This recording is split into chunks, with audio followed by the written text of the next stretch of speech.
Bapak Ibu Saudara, salam dalam kasih Kristus. Kita akan merenungkan sebuah tema memiliki kemampuan dalam perubahan. Dengan dasar Alkitab surat Roma pasal 12 ayat 2 yang berbunyi demikian. Janganlah kamu menjadi serupa dengan dunia ini, tetapi berubahlah oleh pembaharuan budimu, sehingga kamu dapat membedakan manakah kehendak Allah, apa yang baik, yang berkenan kepada Allah, dan yang sempurna.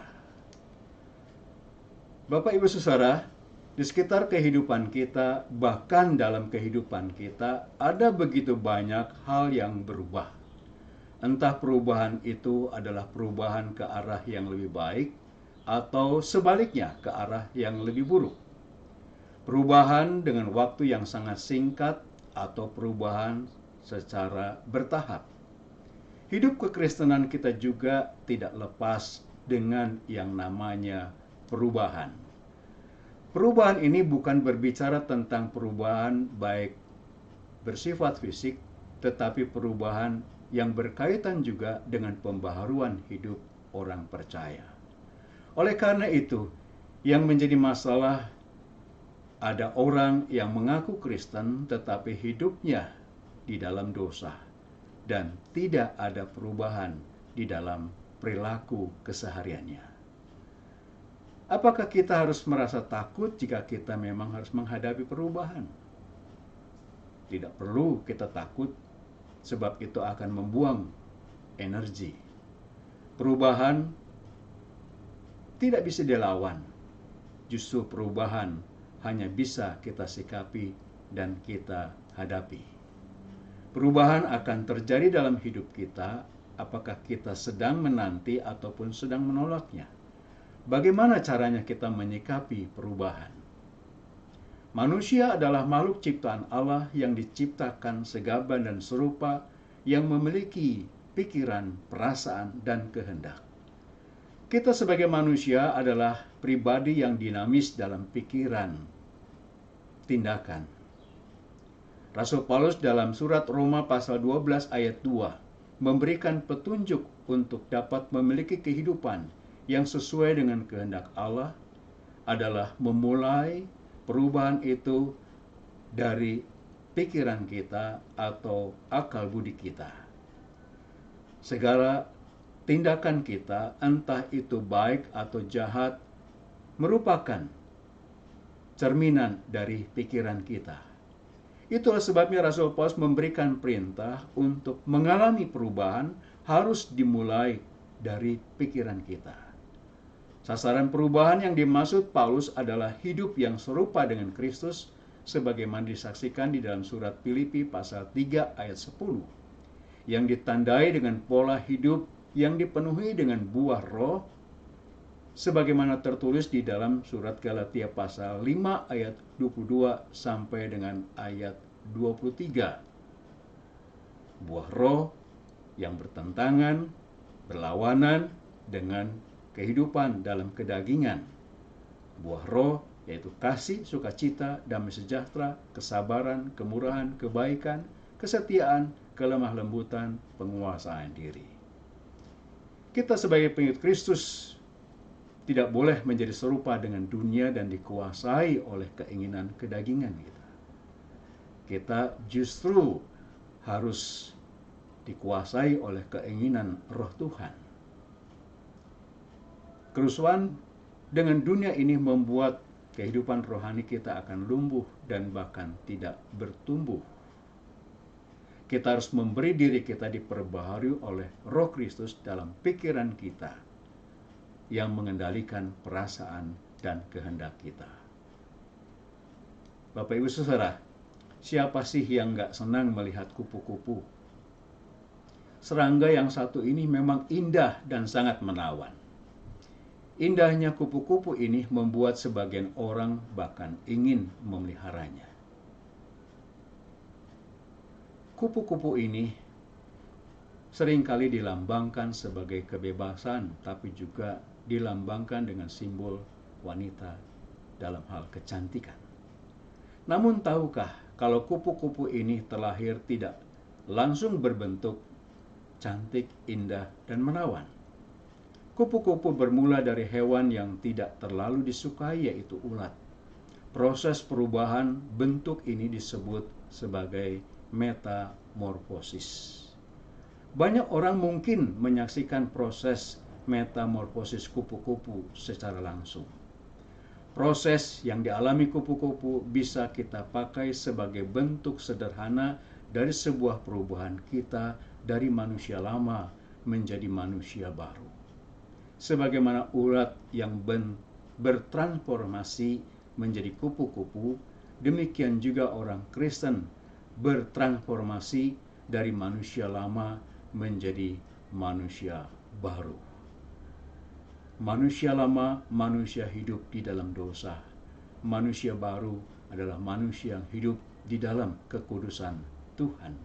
Manusia lama adalah manusia yang hidup dalam kedagingan. Manusia baru adalah manusia yang hidup di dalam Roh Tuhan. Dalam kondisi sebagai manusia yang baru, maka manusia akan mengalami suatu proses pertumbuhan, yang salah satu indikasinya adalah akan selalu menghadapi berbagai macam perubahan-perubahan dalam hidup yang semakin baik, semakin indah, dan semakin sempurna. Saudara-saudaraku yang terkasih dalam Tuhan Yesus Kristus, Allah lebih menghargai perubahan hidup seorang daripada prestasi hidup. Banyak orang yang hidup dengan prestasi gemilang, harta melimpah, jabatan tinggi, tetapi tidak disertai dengan perubahan hidup yang sesuai yang dikehendaki Allah, maka semuanya itu akan menjadi sia-sia. Manusia boleh saja memiliki kemewahan, manusia boleh saja memiliki kelimpahan dalam harta, manusia boleh saja memiliki prestasi dalam berbagai macam bidang, tapi jika tidak disertai oleh perubahan-perubahan sikap dan karakter kehidupan sebagaimana menjadi karakter Kristus, maka semuanya itu akan menjadi sia-sia. Di era modern ini manusia cenderung berharap meraih semua secara instan, dan banyak orang berhasil meraihnya, dan hal itu sah-sah saja sepanjang tidak melanggar firman Tuhan dan kehendak Tuhan. Tetapi perubahan karakter menuju karakter Kristus yang menghasilkan buah roh tidak bersifat instan dan selalu membutuhkan suatu proses. Dalam perubahan-perubahan dengan komitmen yang tinggi. Saudara-saudaraku yang dikasihi dalam Tuhan Yesus Kristus, jadi untuk mengalami perubahan, maka kita harus pertama-tama, yaitu kita mengalami suatu perubahan-perubahan dalam pikiran-pikiran kita yang mempengaruhi akan sikap dan perbuatan kita. Bagaimana kehidupan saudara pada hari ini? Adakah hidup kita mengalami perubahan setelah kita mengenal Yesus? Apakah kita sudah meninggalkan dosa dan memancarkan kasih Kristus? Apakah kehidupan iman kita sudah mencerminkan karakter Kristus? Adakah buah yang kita hasilkan mengalami suatu perubahan-perubahan dalam hidup kita? Dan bahkan dengan kehidupan kita yang berubah, kita boleh menjadi berkat sukacita bagi banyak orang. Saudara-saudaraku, kita harus meneladani apa yang disaksikan dalam kehidupan Rasul Paulus. Kita bisa menjadi agen perubahan zaman, asalkan kita membiarkan Tuhan memperbarui hidup kita terus-menerus. Kita pun dapat menjadi alat Tuhan yang menolong orang lain agar bertumbuh kerohaniannya. Kita harus membutuhkan adanya komitmen yang tinggi, dedikasi yang tinggi, dan totalitas kita yang kita serahkan dan kita persembahkan kepada Tuhan. Kita harus membiarkan Tuhan berkarya secara efektif di dalam hidup kita. Tidak ada sesuatu yang tetap di dunia ini. Semua akan berubah. Hidup kita akan selalu berubah. kemarin kita mengalami perasaan yang berbeda dengan sekarang ini. Mungkin kemarin kita merasa sedih, takut, dan khawatir, namun sekarang merasa senang, bahkan ada semangat dan ada suasana hidup dalam bahagia. Kemarin rasanya tubuh kita ini sakit, tidak bisa bergerak, dan kini kita mengalami suatu perubahan, tubuh kita sehat dan kita bisa bekerja secara aktif. Ternyata perubahan ini membawa dinamika yang sangat indah dalam hidup kita. Perubahan ini membantu kita untuk mengenal secara lebih dalam siapa diri kita. Apakah kita akan bertumbuh menjadi lebih dewasa, atau kita akan tetap saja kekanak-kanakan. Saudara-saudaraku yang dikasihi dalam Tuhan Yesus Kristus, kita perlu menyadari bahwa kita adalah manusia ciptaan Tuhan yang akan terus-menerus mengalami perubahan. Perubahan itu senantiasa kita yakini perubahan yang menuju kebaikan, yang membuat hidup kita ini menjadi lebih indah dan lebih menarik.